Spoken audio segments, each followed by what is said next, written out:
تحطش مروح في حتة، ركز في اللي بقوله.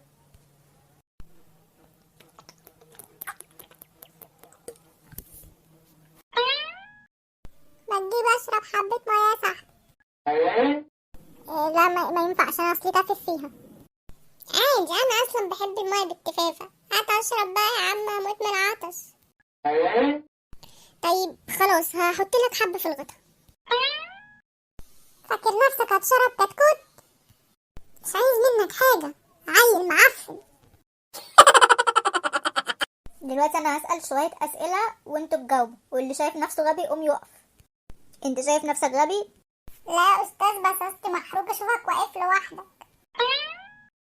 اقعد يا حيوان. يا استاذ يا استاذ، وينفع حد يتعاقب على حاجة ما عملهاش؟ لا يا حبيبي. طب انا ما عملتش الواجب. انتوا ناويين تشلوني يالا؟ ما اسمعش نفس حد فيكم. هسألكم اسئلة وانتوا تجاوبوا. السؤال الاول، ما معنى كلمة رياح؟ انا يا استاذ. اتفضل جاوب. يعني هوا مستعجل. رياح يعني هوا مستعجل؟ ده انا اللي هستعجل في قرار رفضكم. اقعد يا حيوان. السؤال لك يا دي اللي قاعد سرحان انت. لو معاك 3 تفاحات في جيبك وقع منهم 2، يبقى في ايه في جيبك؟ يبقى في خرم في جيبي يا استاذ، هو اللي بيوقع التفاح. خرم؟ حسبي الله ونعم الوكيل فيكم. مين فيكم يا ولاد اللي يقول لي مفرد كلمة مصائب ايه؟ انا يا استاذ، انا. جاوب يا سنوسي. كلمة مصائب يا استاذ ملهاش مفرد. ده ازاي ده يا سنوسي؟ عشان المصيبة يا استاذ ما بتجيش لوحدها ابدا، لازم تيجي وتجر وراها كل المصايب. اقنعتني يا واد يا سنوسي. قوم اقف يا حماسة وقولي، ايه اكثر اهمية، الشمس ولا القمر؟ الشمس ولا القمر؟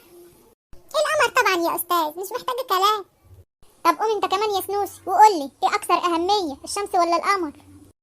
القمر طبعا يا استاذ. ايه ده، يعني انتوا الاتنين مختارين القمر؟ طيب ليه يا اذكى اخواتكوا؟ عشان القمر يا استاذ بينور الدنيا بالليل وهي ضلمة، انما الشمس يا استاذ بتطلع وكده كده الدنيا بتبقى نهار. بتجيش المدرسة ليه يالا؟ الجمعة والسبت اجازة رسمية يا استاذ. طب والحد يا اخويا؟ اجازة المسيحيين، وصاحبي مسيحي لازم اخد اجازة معاه. طب والاتنين؟ لا، ده اجازة الحلاقين واخويا حلاق فباخد اجازة معاه. طب والتلات؟ اجازة الجزارين وابويا جزار فباخد اجازة معاه. والاربع يا ابني؟ اجازة المحكمة واخويا قاضي فباخد اجازة معاه. طب والخميس؟ هو انا كسل يا استاذ ولا ايه؟ باخدش اجازة من نفسي.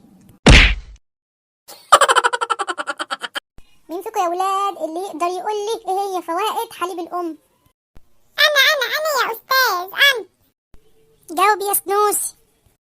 اول حاجة ما بيحتاجش ان هو يتغلي يا استاذ.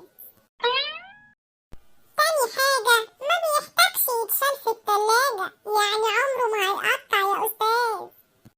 ونسيت تقول يا سنوسي ان هو حاجة ببلاش كده، يعني مجاني. الله عليك يا ابني حماس، ده ايه الذكاوة دي؟